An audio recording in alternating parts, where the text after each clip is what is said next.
Here we are at the beginning of turn 7 on the Revolution Francaise. We're still in the terror. Counted up the current Royalist victory points, and if the game ended right now, they'd be at 21. 4 more points, they win the game. They would win the game if it ended. Now, it doesn't end right now. It has to go 8 turns, unless I missed that rule that I was talking about before that I seem to remember but can't find. So the situation is not quite as desperate as I feared, but it is still challenging. There are definite threats in the current situation, although having yet another one of those mobile armies knocked out, those can come back on 6s each turn, because I'm playing with that option. But having another one of those mobile armies knocked out reduces really the coalition's ability to expand to these 2 armies right now. Although the Royalists are beginning to get enough money that if they don't spend it on trying to reach their objectives, they could actually probably fund another army, especially if someone touches the economy and sends it downward. So what did everyone pick? Because the random events came out as pretty much a crapshoot, except the government lost another $300 buying bread for the commune, which again improved their standing. Okay. So the government's desire is to win here at Strasbourg, and Carnot was sent there to help with that. The Girondins have agreed to try to suppress Orléans, and that can only help the government to get some more cash in, as well as it'll help. That just went neutral, actually, due to a grain riot. The Royalists are going to try to plot Lille, which only they can play in, and they want that bonus. The Filon and the Marais are going to try to suppress Nimes together. The Sans-Culottes have thrown all their people into Paris, what little they have left, and they're going to try to raise the commune again. The Montagne, once again, are going to try to plot Metz, but there are a lot of people in line before them. I don't know if the cash will be there for everyone. Right now, cash is a real problem. So, for example, the Filon and the Marais are going to have trouble fighting and getting that revolt down in Nimes. The Filon don't have the cash in hand to do it. We'll see what else. They can, of course, be given money by someone to help them. But that cash that other people would be spending is also kind of necessary to keep the armies going. So it's a tough call. All right. Okay, we've gotten through all the actions for the different players. What happened? The Girondins succeeded in suppressing the revolt in Orleans. However, and the Montagne succeeded finally in plotting Metz. Everything else failed to some extent or another, which means at least for the factions it failed. Nimes, the Filon Marais combination only had enough money for 1 die roll, and they partially succeeded. They removed the revolt, which is good for the government, but they didn't get control, so they don't get full value. The Royalists managed to plot Lille successfully, right? No, looks like they failed up there. I just didn't remove the guy. And they spent the money. They spent 2 attempts there. Everything else was a failure across the board. Now we're going to go into the government phase. The Sans-Culottes did not raise the commune, so there's no chance. There would have been they would have been able to install the Wrath otherwise. So they can't install the Wrath. So we're going to continue with the terror. All right, now we're at the end of 7. What's happened during the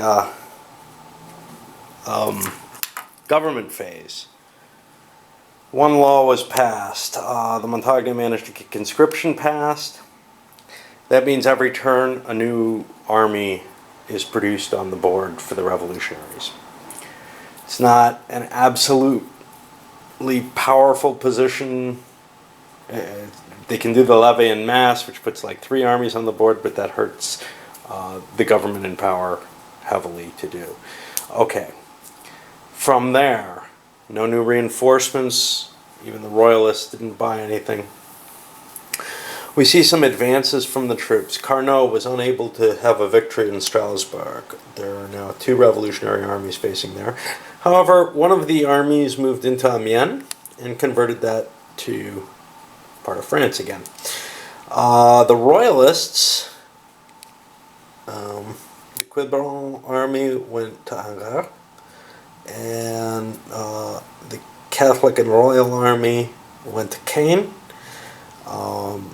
Because that's because that's actually the royalist player, it not only takes control of the area militarily, but it also gives political control.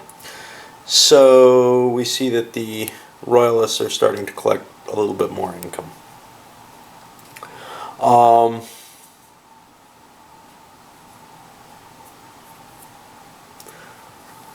Make sure that's right.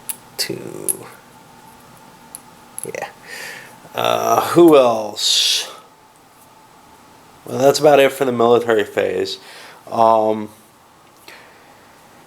economy is shot, so whatever was spent doesn't even matter anymore. And pretty much everybody failed at their objectives.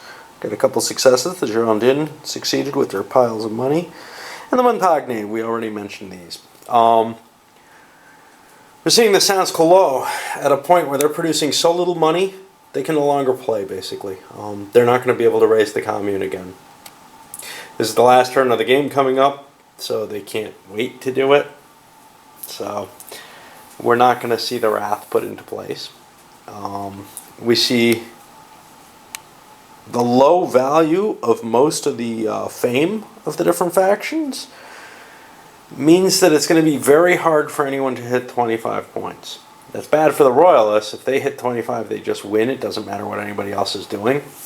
But it's also actually bad for the revolutionaries. The Girondins, the Montagne, and the Sans-Culottes all get gathered together as one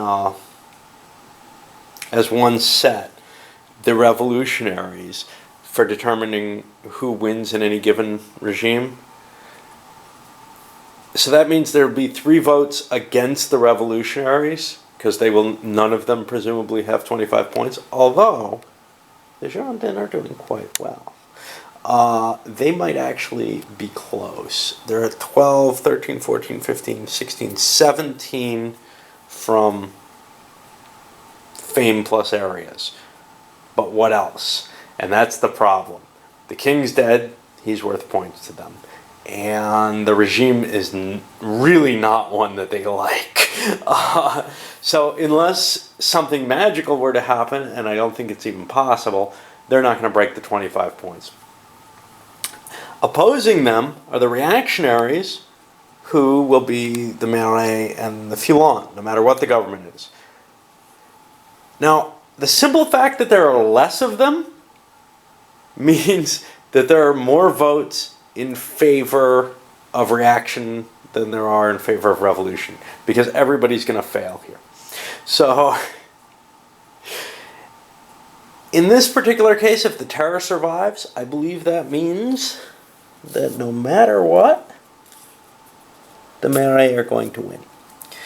If we go to anything reasonable from there, the Mercy or the Thermidor, well, if we go to the Mercy, the Marais win. If we go to the Thermidor, the Foulons have a chance. So at this point, the Marais are in favor of maintaining the terror. Now, most of the revolutionaries, to wit the Sans-Culottes and the Montagne, don't want to leave the terror unless they're going to something better. So they're going to support the Marais in this. The Foulons and the Girondins, especially the Foulons, definitely want to move this towards Thermidor, possibly the Mercy. What they do not want to get it to is the things that the Montagne and Sansculotte want. So looking, I'm not sure about the chart, because this is actually, so what it comes down to is, now where can you place? And that's a big question. So if the Marais win in the Terror, well, the Royalists lose. The Foulon come in third, which is not too bad. And the Gironde come in second. So they're kind of in favor of that. If instead we move to the Thermidor, that gets reversed. The Foulon come in second, the Gironde didn't come in third. So no matter what, the placement is not particularly going to change. I think we're seeing a fight at this point between the Royalists, whether they can win. And if they win, the Foulon come in fifth and everyone else comes in sixth. Or if some of the other, really it's the fight between the Gironde and the Foulon at this point. So the Foulon actually look like they want to move it to the Thermidor, and the Gironde want to keep the Terror. That's about it. Alright, I'm going to actually wrap this one. It went longer than I thought it would. And I'll send it up. I was going to try to put 7 and 8 together, but I don't think that makes sense.